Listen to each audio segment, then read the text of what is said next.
Morning everyone, it's Christelle. It's the 19th of July 2017. Let's have a look at the Procter & Gamble technical weekly graph. Procter & Gamble is a consumer price goods company listed on the New York Stock Exchange. Some of the brands that they've included or that's in the company that you might be familiar with is Gillette, Head & Shoulders, the Ariel washing powder, Braun, Oil of Olay, Old Spice, Vicks, and many more. But there's something very interesting that I like about this technical graph, and that is the symmetrical triangle that has been formed between line A and line B. Now, a symmetrical triangle is a little bit of an uncertainty formation. The reason why we say that, it can either be seen as a continuation pattern. And what do we mean by continuation pattern? It means that the overall trend, which is in this case the upside, has experienced a small pause and might continue again once the share price changes line B into a support. And line B is waiting at $89.06. So when line B changes into a support, we can assume that the symmetrical triangle can take the share to higher levels to the upside. However, if line A changes into a resistance and the share starts to retrace and consolidate below line A, we can assume that the share price is running out of steam and that the sellers are feeling more powerful than the buyers. Another indicator, or an indicator that I've included in this graph, is the Copdog Indicator. Now, the Cookbook Indicator is quite easy to read. It's got a zero line, a signal line, which means if this red line crosses above the signal line, it signals a buy level.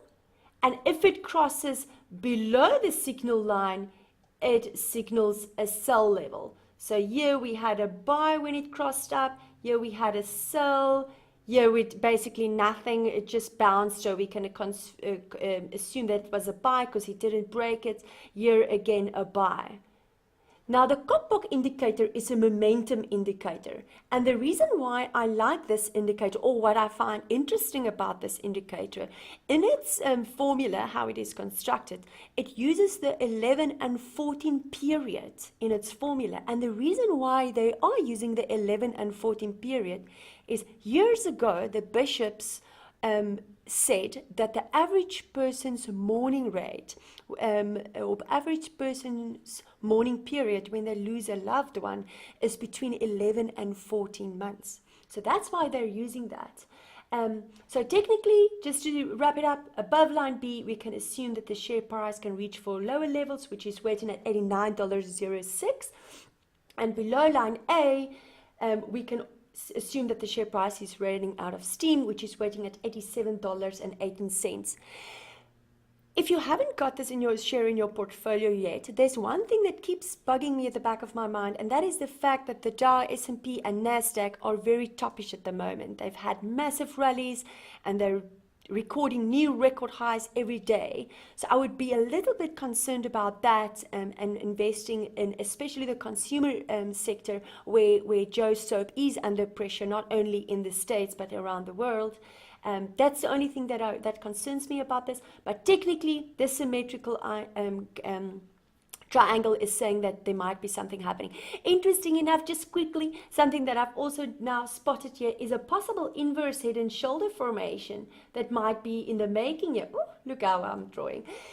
The inverse head and shoulder formation will be wiped off the table when this right shoulder here that's waiting here at that 14-week moving average that we've spoken about, when that changes into a resistance, which is also very close to line A. So technically, we've got two formations here. We've got the triangle and the inverse head and shoulder formation that we can use for support and resistance levels. Hope you enjoyed it. Have a lovely day. Speak soon. Bye.